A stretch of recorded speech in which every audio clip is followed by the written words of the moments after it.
Alors évidemment, dans ce contexte-là, alors que nous débattons évidemment à la CGT pour obtenir des droits pour toutes et tous, que tous ceux qui sont privés du droit au travail aient un revenu de remplacement, dans ce contexte-là, la prolongation des droits à l'assurance chômage pour les intermittents, elle risque d'être à minima.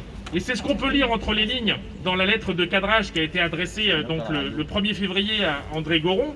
Dans la première partie, on peut se dire, bon, on va tenir compte des périodes d'arrêt de l'activité et d'une condition de reprise progressive. Ah, on se dit, bon, tiens, ils ont l'air d'avoir entendu ce qu'on dit. Mais il faut tourner la page.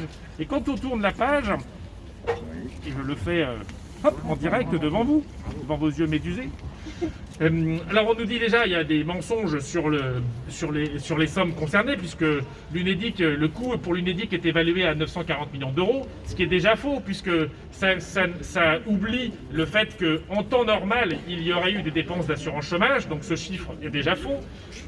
Il constate, à juste titre, qu'il y a des fortes inégalités en fonction de la date anniversaire, ça c'est vrai, c'est bien ce qu'on avait dit, une prolongation pour tout le monde à la même date, ça risque de poser des problèmes.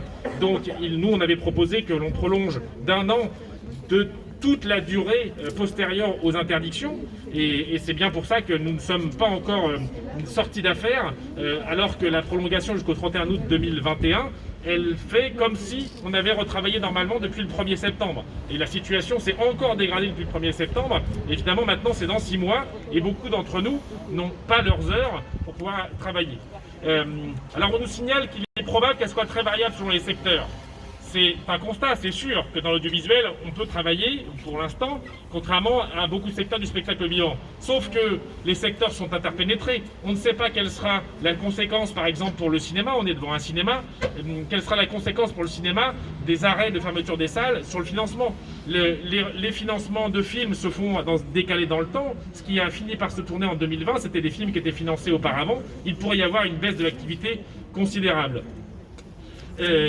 On nous signale dans la lettre qu'il faut s'occuper des primo-entrants. Il serait temps, parce que pour l'instant, les primo-entrants, on leur a filé une aumône. Pour certains, ils ont pu avoir 1 500 € sur l'année. C'est évidemment totalement insuffisant. On ne sait pas quels sont les crânes d'œufs qui ont pensé qu'on pouvait vivre avec 1 500 € sur une année.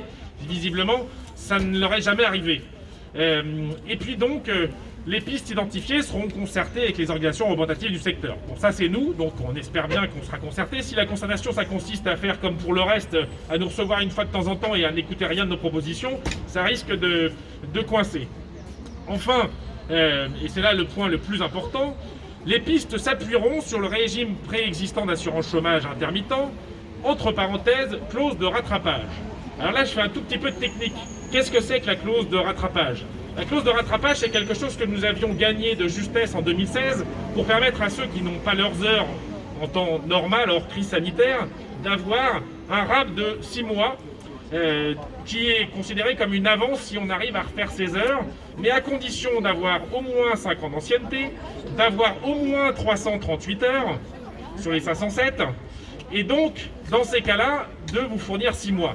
Alors si c'est ça, la prolongation de l'année blanche, c'est-à-dire seulement pour ceux qui ont 5 ans d'ancienneté, seulement pour ceux qui ont 338 heures et seulement pour 6 mois, c'est totalement scandaleux. Ce n'est pas du tout une prolongation des droits en tenant compte des interdictions de travail pour certains depuis presque 1 an.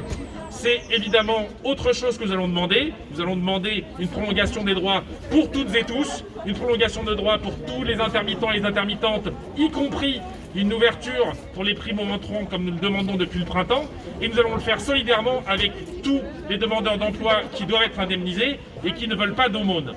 Dernier point à propos des aumônes. J'ai parlé des 1 500 € du FUSAT pour certains nouveaux arrivants. Mais on a vu au régime général qu'on vient d'accorder à certains d'entre eux 900 € par mois pendant quelques mois. Est-ce que c'est ça qu'on nous propose aussi?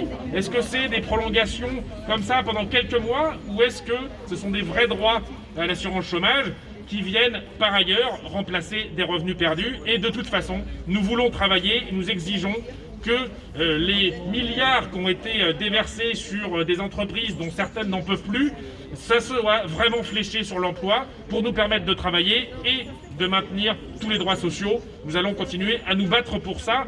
Par exemple, le 4 mars, et d'ici là, avec différentes actions, et bien évidemment, nous ferons un focus le 8 mars notamment sur l'accès au congé maternité.